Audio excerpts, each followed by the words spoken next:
Sarony fokon'olona sy ny tompotrano ity lehilahy iray ity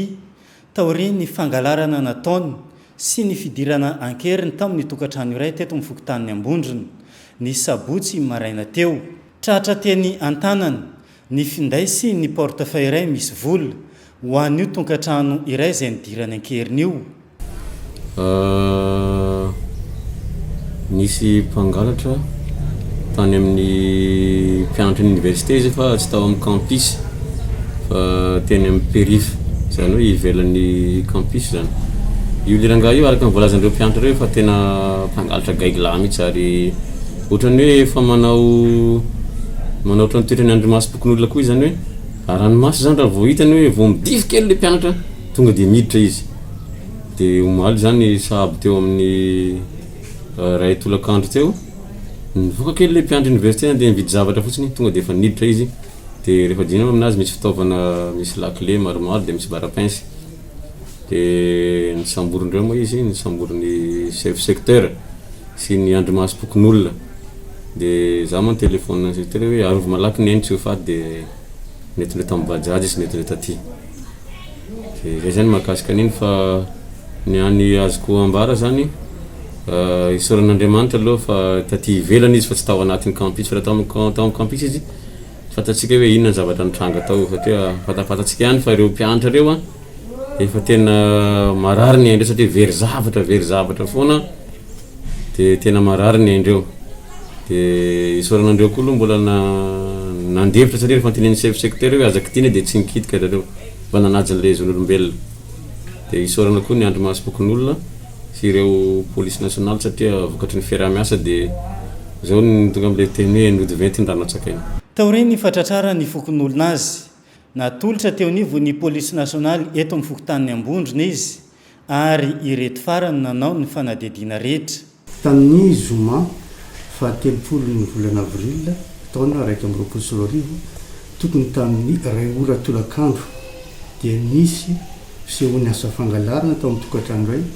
teny amin'ny tsara onenana vakiparitra faharoa atao amin'ny fokontany Ambondrona. Nandritry ny tsy nahatehony kely 10 na 12 minitra le tompotrano de nanararoto ny lehilahy hitantsika amin'ny sary ity niditra tao anatin'ny trano io.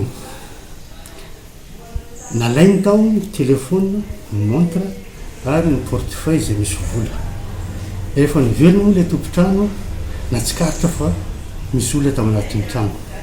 Nahita an'iny moa le Mpangalatra tonga de efa nirivatra nivoaka niantso vonjeo ilay tompotrano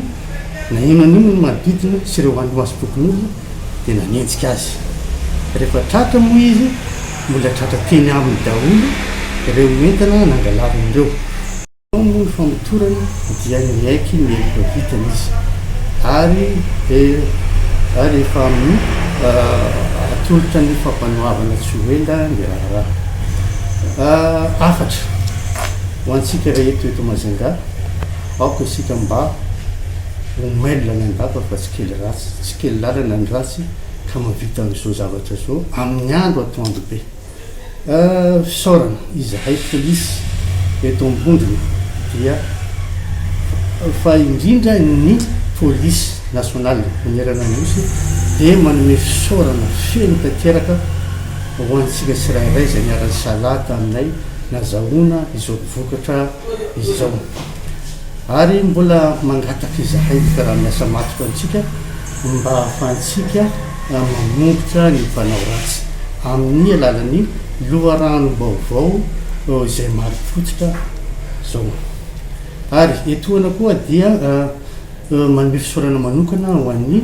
andriamatoa sy fokontaninay sy ny hefiny. Raha ny fanampim-baovao voarahitrany